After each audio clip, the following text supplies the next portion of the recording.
करवीर निवासिनी श्री महालक्ष्मी अंबाबाईचं दर्शन गुरुवार 14 ऑगस्टपासून पुन्हा पूर्ववत सुरू होणार आहे।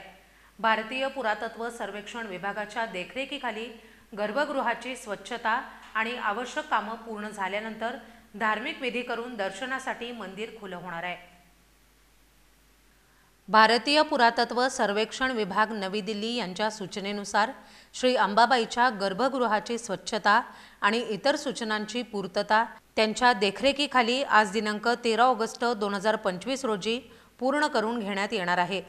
तसंच गुरुवार दिनांक 14 ऑगस्ट 2025 रोजी धार्मिक विधी पूर्ण झाल्यानंतर श्री अंबाबाईचं दर्शन पूर्ववत सुरू करण्यात येणार आहे, असं आवाहन देवस्थान व्यवस्थापन समिती पश्चिम महाराष्ट्र कोल्हापूर आणि श्रीपूजक यांच्या वतीनं करण्यात आले।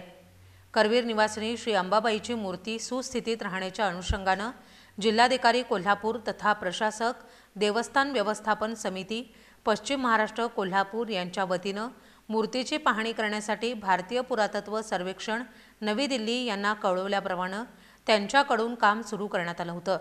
त्यानुसार सोमवार दिनांक 11 ऑगस्ट रोजी सायंकाळी उशिरा श्री करवीर निवासिनी श्री अंबाबाई देवीच्या मूर्तीची पाहणी आणि संवर्धन प्रक्रियेचं काम भारतीय पुरातत्व विभागाकडून सुरू करून ते आज मंगळवार दिनांक 12 ऑगस्ट 2025 रोजी पूर्ण करण्यात आले।